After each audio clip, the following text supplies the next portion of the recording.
Hello বন্ধুরা, আমি অনুশ্রী তোমাদের সঙ্গে নিয়ে চলে এলাম আজকে একটা ছোট্ট মিনি ব্লগ। আশা করছি তোমরা সবাই খুব ভালো আছো, আমিও ভালো আছি।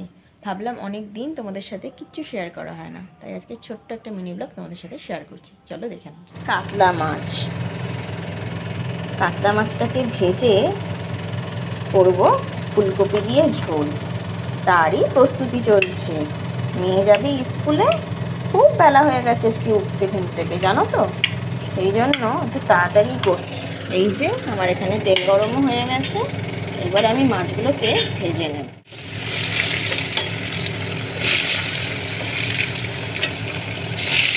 এখানে ফুলকপি আলুটা ভাজা চলছে, এদিকে মাছটা ভাজছে। দেখি কেমন এঁকেছো, দেখি দেখি, বাহ কি এঁকেছো দেখি। এই দেখো ব্যাগ, ছাতা, ঘুড়ি, পাখা, আর এঁকেছে জাল, তাই তো, কি সুন্দর হয়েছে, ভেরি গুড ভেরি গুড। বাকি মাছ ধুয়ে আমি রেখে দেবো ফ্রিজে।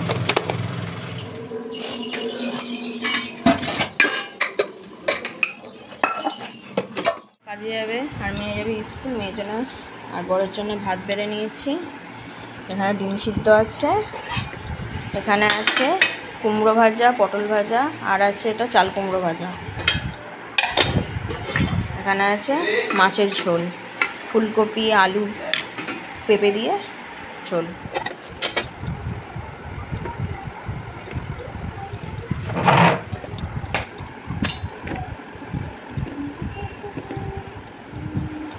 আমার বরের সকালবেলা ভাত খাওয়াই অভ্যাস, অন্য কিছু খেতে পারে না, খুব একটা খাওয়া অভ্যাস নেই অন্য কিছু, তো সেই জন্য ওকে ভাতটাই দেওয়া হয়। আজকে অনেক দেরি হয়ে গেছে, কারণ এখন কিছুদিন ধরে না অ্যালার্ম দিতে ভুলে যাচ্ছি, অ্যালার্মটা দেওয়া হচ্ছে না, আর আমার উঠতে অনেকটা বেলা হয়ে যাচ্ছে।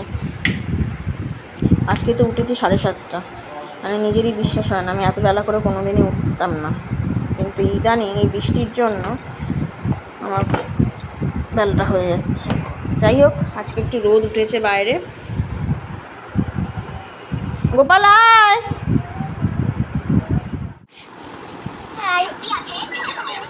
এটা খুলে রাখবে। হ্যাঁ, মেয়েকে স্কুলে দিতে যাওয়ার আগে পর্যন্ত আকাশে ছিল রোদ, মেয়েকে স্কুলে ঢুকিয়ে দেওয়ার সঙ্গে সঙ্গে শুরু হয়ে গেল বৃষ্টি। কি করব, স্কুলে তো আর দাঁড়িয়ে থাকা যাবে না, হাঁটি হাঁটি পায়ে চলে এলাম বাড়িতে এসে আমার অনেক কাজ ছিল, রান্নার অনেকগুলো বাসন পড়েছিল, সেগুলোই মেজে ফেললাম তাড়াতাড়ি করে। তারপর রান্নাঘরটা পরিষ্কার করে, রান্নাঘরের যে র্যাকগুলো ছিল সেগুলো অনেক দিন ধরে পরিষ্কার করব করে করা হচ্ছিল না, সেইগুলো আমি এক চুটকিতে সব পরিষ্কার করে ফেললাম। কি ম্যাজিকটা কেমন লাগলো। ম্যাজিক ট্যাজিক দেখানোর পর আমি ঢেলে নিচ্ছিলাম মুড়ি। সকালবেলা মুড়ি এনেছিল, সেটা ঢালা হয়নি তাড়াতাড়ির কারণে, তো এখন ঢেলে নিচ্ছি, আর ঢেলে নিয়ে আমি যাব ঘর মুছতে। তো বিগত 1 মাস ধরে আমাদের কাজের দিদি যে ঘর মুছতে আসতো, সে আসতে পারছে না, তার হাতটা ভেঙে গেছে, আর ঘরটা এখন আমি মুছছি, আর ঘর মুছতে আমার বেশ ভালোই লাগে। তোমরা হয়তো অনেকেই বলবে যে লাঠি কেন ইউজ করছো না, আমার লাঠি দিয়ে ঘর মোছা অভ্যাস নেই, বিয়ের আগেও বাপের বাড়িতে ঘর মুছতাম হাত দিয়ে, আর বসে বসে ঘর মুছতে আমার বেশ ভালো লাগে, এক্সারসাইজের কাজ, তার জন্য। প্রচণ্ড কষ্ট হচ্ছে, একটু পাখার তলায় বসবো, তারপরে গিয়ে স্নান করবো। বর গেছে স্নানে, ও তো স্নান করে বেরিয়ে মেয়েকে আনতে যাবে, আর আমি স্নান করে পুজো দেবো। তো ভিডিওটা দেখতে থাকি।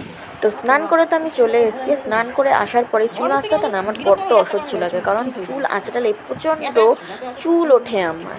এই চুল বাড়ির সারা জায়গায় এত পরিমাণে পড়ে থাকে যে আমার ঘর মুছতে মুছতে অসহ্য লাগে, চুল ফেলতে ফেলতে না আমি পাগল হয়ে যাই। যাই হোক, আমি তারপরে দিয়ে নিলাম পুজো দেওয়ার পরে দেখো মেয়ের আর আমার ভাত বেড়ে নিয়েছি, বর তো অনেকক্ষণ আগে বেরিয়ে গেছে, তো মেয়েকে তাড়াতাড়ি খাইয়ে দেবো, কারণ মেয়ের খুব ঘুম পেয়ে গেছে। আর মেয়েকে ঘুম পাড়িয়ে তারপর, আমি তো ঘুমাই না, আমি একটু ফেসবুকে তোমাদের সাথে একটুখানি কমেন্টসে রিপ্লাই করব, ভিডিও এডিট করব, ভিডিও করব। যাই হোক, হ্যাঁ ঘুমাবো তো, খুব ঘুম পেয়েছে, জানলাগুলো দিয়ে। জল টল খেয়ে মেয়ে পাচ্ছিল বালিশ, বিছনা করছিল, কারণ আমরা ঘুমাবো তাই, আর আমার মেয়ে এই বালিশ পাততে বেশ ভালোই বাসে।